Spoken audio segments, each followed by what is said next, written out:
Welcome, everybody, to the Leaders Leading Leaders podcast. Hey, everyone, John here. I wanted to jump on today and talk about something that is near and dear to my heart. And I found over the years, 43 years old, that my younger self used to try to force either my opinion on others or try to get others to change their mind. Is anyone in the same boat?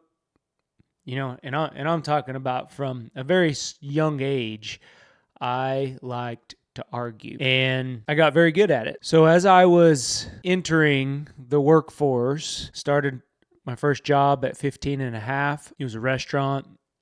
I was low man on the totem pole. I was the busboy. I threw a lot of trash. I washed a lot of dishes. I bussed a lot of tables. I did a lot of the things that brought me humility, taught me humility, and also humbleness. And I'm telling this story because when I entered in the workforce, I became to realize the power of influence. So we're going to talk about that. Whether you're a young leader, a new leader, or you've been in the leadership game for quite some time, if you don't understand the power of influence, it will put you behind the 8 ball when it comes to change management, when it comes to even applying or going to the next level, as you're building your relationships, how you build those relationships. The first impression, it means a lot. People, when they first meet you and how you present yourself and how you talk to them, whether it's virtual, on the phone, in person, whatever that may be, the very first interaction that anybody has with you will start to build the beliefs that they have about you as a person. And that's where influence starts. It starts from the very first meeting. I say that you can continue to repair the relationship by building influence if you started off on the wrong foot, but it'll take a lot longer. So as my younger self, I talked about, I would tend to I would argue that the sky was green when it was blue. And it was all about getting my point across and being the person who was right in the end. And whether we agreed to disagree or I didn't agree and I just would continue to argue, the relationships I found that I was creating were that of conflict. And if anybody wanted to argue about anything or get an opinion on anybody, they would come to me and they would just spark up a conversation. And within 10 minutes, they had me fired up and we were in a full-blown, debate or argument. It created disappointment in me. And I can remember this from a very young age. Whenever you walked away from a conversation, and I was very competitive, I'm still very competitive, that just doesn't go away, and you lost a conversation or you lost a debate or somebody didn't come over to see your side, you walked away with a sense of disappointment. Even if you won, that other person probably walked away just to walk away because they knew I wasn't going to shut up unless they walked away. They were disappointed. So there was disappointment on my side or on the opposite side of that relationship, of that conversation. And I reflect back on these times now, and I will tell you that a lot of energy went into really accomplishing nothing. So let's talk about influence. I was the busboy, and I began to work hard. I was young. I was 15 and a half when I started. I wanted people to see my work ethic. I wanted people to come to me if they needed something. I wasn't afraid to do anything, I'll tell you. And that included scrubbing bathrooms or washing out mats, going in, and we would clear the drains from food, and it was an older building. So I will tell you, I was not afraid to do anything. And at that time, I didn't realize that my actions and being available and willing to do anything, not saying no, I was building influence. I was building influence when I didn't even know it, just by being that person who anybody could go to in the restaurant to solve a problem or to fix something. And as I matured, I worked in the restaurant business for a long time, all the way up to a kitchen manager spot. And along the way, There were steps, showing up early, coming in when people, called in sick or no-showed, staying later than I was supposed to, being that go-to person that the new guys would come in or the new people would come in, and I was the trainer. I would help them train. Got me to be where I set up 2 restaurants, brand new restaurants, help train those staff, a little bit of design in the kitchen. But those are examples where even at a very young age, because of my work ethic, and I did what I said I was going to do, all along the line, I was building influence. So let's fast forward. Why do we care as frontline leaders that we have influence? Well, I will tell you, one of the most important things in any conversation, in any communication, when we are conversing with others, to keep them in the state of moving towards or moving forward is a very, very important element of communication. And it has to do with that fight or flight. So people are either moving away, they don't like what you're saying, they may have, something else going on, they may need to be somewhere else, so they're moving away, they're trying to get out of the conversation.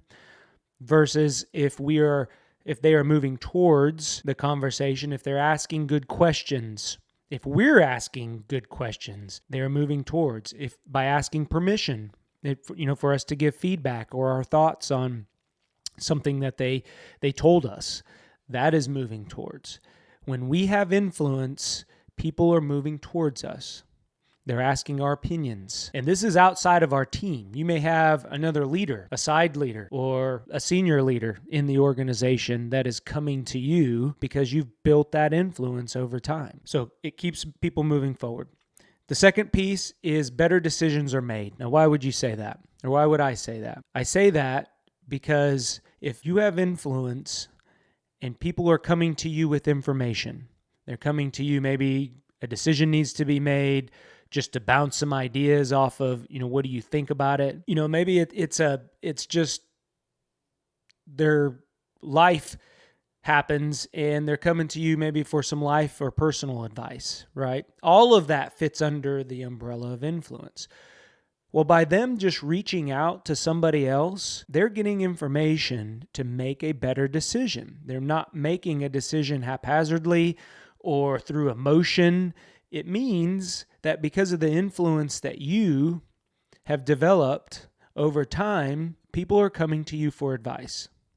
People are open and they trust that you're not going to go and talk about what they told you at the water cooler or to another individual. That is how people trust, and that is how we build influence.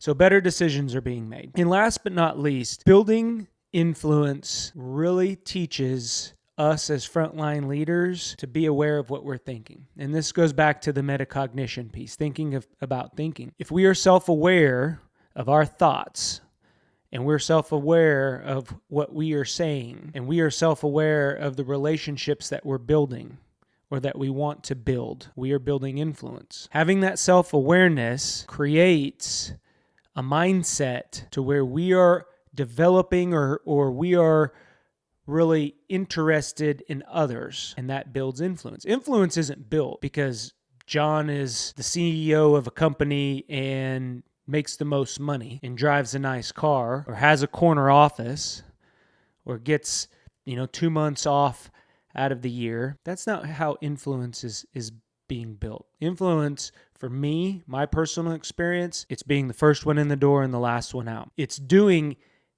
anything and everything that I would go ask somebody else to do. For me, it's listening. Even when I don't have the time, I can count on my hand the number of times that I'm out the door or it's the end of the day, I got an appointment to go to, and I get a call or I get an IM or a text, and can you talk? At that moment, now unless it's a huge emergency, I will reply back, sure, let me know.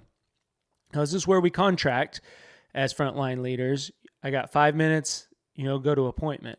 So we let them know up front exactly how much time. And then again, we acknowledge that we heard them, that they need to speak. We let them know we got about 5 minutes or 10 minutes or however long that you have.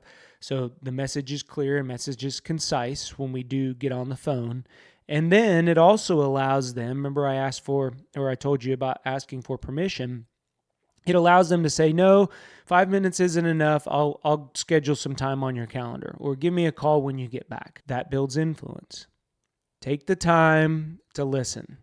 You never know when or if that person really, really needs, because if it's an emergency, they will jump on the line with you, even if you got 5 minutes, right? If it's a non-emergent situation, they may schedule some time with you. So that'll help you gauge just how important that conversation is. But along the way, we are building influence throughout the simple act of letting them know that we're here.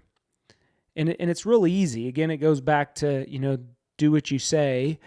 We always say, oh, I got an open door. I'm always here if you need me.